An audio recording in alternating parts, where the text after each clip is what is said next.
ओम नमः शिवाय। आज मैं आपको केतु अंतर्दशा का कैसा एक्सपीरियंस होता है, उसका कैसा अनुभव है, उसमें हमें क्या क्या करना चाहिए अगर किसी की केतु महादशा या अंतर्दशा चल रही है। तो आप सभी का मेरे चैनल में स्वागत है। आज हम बात करेंगे केतु अंतर्दशा का अनुभव कैसे होता है। इस वीडियो में हम ये जानेंगे कि अंतर्दशा के दौरान जीवन में आपके कौन कौन से बदलाव आ सकते हैं, किन लोगों को इसके शुभ परिणाम मिलते हैं और किन्हें चुनौतियों का सामना करना पड़ता है और इस समय हमें क्या सावधानियां बरतनी चाहिए। तो आइए शुरू करते हैं। केतु अंतर्दशा है क्या? सबसे पहले हम ये जानेंगे कि केतु अंतर्दशा होती क्या है। वैदिक ज्योतिषी के अनुसार केतु को मोक्ष, अध्यात्म, वैराग्य, रहस्य, कर्मों का फल, पिछले जन्मों के संस्कार और अचानक होने वाली घटनाओं का कारक माना गया है। जब किसी व्यक्ति की महादशा के भीतर केतु की अंतर्दशा आती है तब जीवन में ऐसे अनुभव होने लगते हैं जो व्यक्ति को भीतर से बदल देते हैं। यह समय केवल भौतिक उपलब्धियों का नहीं बल्कि आत्मिक विश्वास का भी हो सकता है। तो जीवन में अचानक बदलाव, तो जो आपके जीवन में अचानक बदलाव आता है वो क्या आता है? केतु अंतर्दशा जो है का सबसे बड़ा अनुभव होता है अचानक परिवर्तन। अचानक आपकी नौकरी बदल जाती है, अचानक स्थान परिवर्तन हो जाता है, रिश्तों में आपके दूरी आ जाती है, पुराने मित्रों से आपका अलगाव हो जाता है, जीवन की प्राथमिकताओं को बदल जाती है।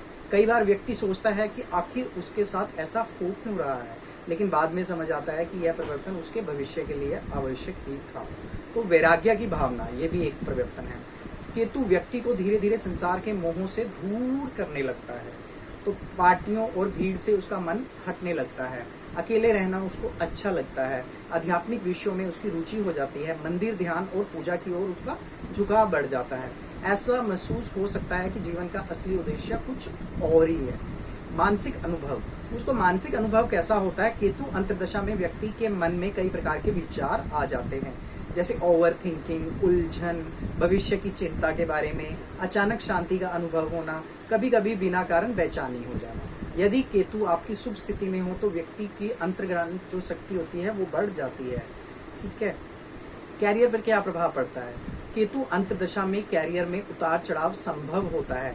नौकरी छोड़ने का आपका मन करता है, अचानक नई नौकरी आपको मिल सकती है, बिजनेस की आपकी दिशा बदल सकती है, पुराने काम से संतुष्टि आपकी खत्म हो जाती है। यदि आपका केतु शुभ है तो रिसर्च, आईटी, ज्योतिष, अध्यात्म, मेडिटेशन, विदेशी कार्य और तकनीकी क्षेत्रों में आपको अच्छे अवसर मिल सकते हैं। आर्थिक स्थिति, इस दौरान धन का प्रवाह जो होता है वो अनिश्चित हो सकता है। अचानक लाभ, अचानक खर्च, पुराने रुके हुए पैसों का आपको मिल जाना, बिना योजना के खर्च बढ़ जाना। इसलिए इस समय आर्थिक योजना बनाकर चलना आपके लिए बहुत आवश्यक होता है। रिश्तों में क्या अनुभव हो जाते हैं? केतु रिश्तों की परीक्षा भी लेता है। गलतफहमियां आपकी बढ़ जाती होती है, कुछ लोग जीवन से दूर हो सकते हैं, नकली रिश्तों की पहचान यहाँ पर हो जाती है, सच्चे लोगों का महत्व आपको समझ आ जाता है। केतु अक्सर ऐसे लोगों के जीवन से हटाता है जो हमारे विकास में बाधा बन रहे होते हैं। स्वास्थ्य पर क्या प्रभाव होता है? केतु की अंतर्दशा में स्वास्थ्य का विशेष ध्यान रखना चाहिए। संभावित क्या समस्याएं आ सकती है? आपको तनाव हो सकता है, आपकी नींद में कमी आ सकती है, आपको एलर्जी हो सकती है, आपको त्वचा से संबंधी परेशानी हो सकती है, आपको आपकी नसों से जुड़ी समस्याएं हो सकती है, आपको आपके पेट से संबंधी दिक्कतें हो सकती है। यदि कोई स्वास्थ्य समस्या हो तो आपको ये वाली जो ऊपर दी गई है तो इसमें जो मैंने आपको ऊपर बताई है तो इसका मतलब आपका केतु कहीं ना कहीं आपको सही रिजल्ट नहीं दे रहा है।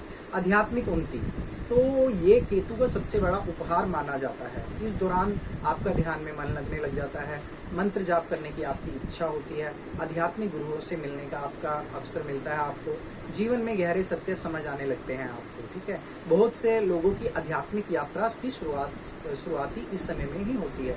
शुभ केतु होने का अनुभव क्या होता है? यदि जन्म कुंडली में आपका केतु शुभ स्थिति में है तो क्या लक्षण होंगे? आपको अचानक से सफलता मिलने लगेगी, आपको रिसर्च में उपलब्धि मिलने लगेगी, प्रतियोगी परीक्षा में सफल होने लगेंगे, विदेशों से आपको लाभ प्राप्त होने लगेगा, रहस्यमय ज्ञान की आपको प्राप्ति होगी, आध्यात्मिक उन्नति आपकी होने लगेगी, तेज अंतर्ज्ञान आपका बढ़ जाएगा।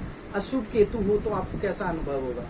यदि आपका केतु अशुभ है, पीड़ित है, तो आपको मानसिक भ्रम हो जाएगा, आप गलत निर्णय लेने लगेंगे, आप अकेलेपन की ओर जाने लगेंगे, आपके रिश्तों में दूरी आने लगेगी, आर्थिक नुकसान आपको होने लगेगा, कैरियर में आपके अस्थिरता आने लगेगी, आत्मविश्वास में आपके कमी आने लगेगी।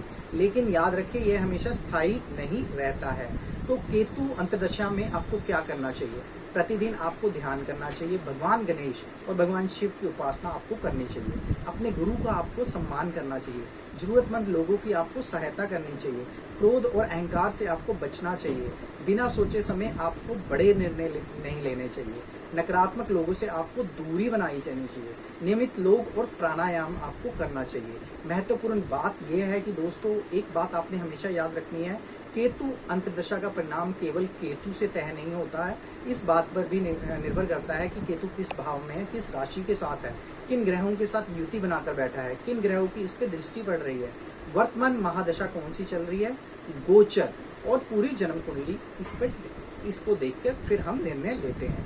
इसलिए हर व्यक्ति का जो अनुभव है वह अलग हो सकता है। तो केतु अंतर्दशा पहली नजर में कठिन लग सकती है, लेकिन इसका उद्देश्य जो है व्यक्ति को तोड़ना नहीं, बल्कि उसको भीतर ही भीतर मजबूत बनाना होता है।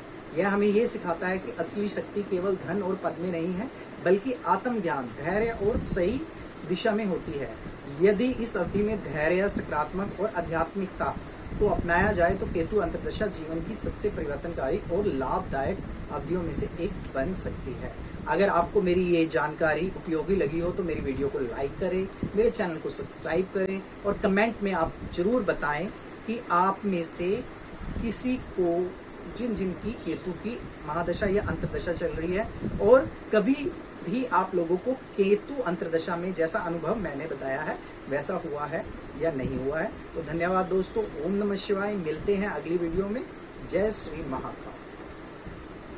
और कमेंट में आप जरूर बताएं कि आप में से किसी को जिन की केतु की महादशा या अंतर्दशा चल रही है और कभी भी आप लोगों को केतु अंतर्दशा में जैसा अनुभव मैंने बताया है वैसा हुआ है या नहीं हुआ है। तो धन्यवाद दोस्तों। ओम नमः शिवाय। मिलते हैं अगली वीडियो में। जय श्री महाकाल। और कमेंट में आप जरूर बताएं कि आप में से किसी को जिन की केतु की महादशा या अंतर्दशा चल रही है और कभी भी आप लोगों को केतु अंतर्दशा में जैसा अनुभव मैंने बताया है वैसा हुआ है या नहीं हुआ है। तो धन्यवाद दोस्तों। ओम नमः शिवाय। मिलते हैं अगली वीडियो में। जय श्री महाकाल।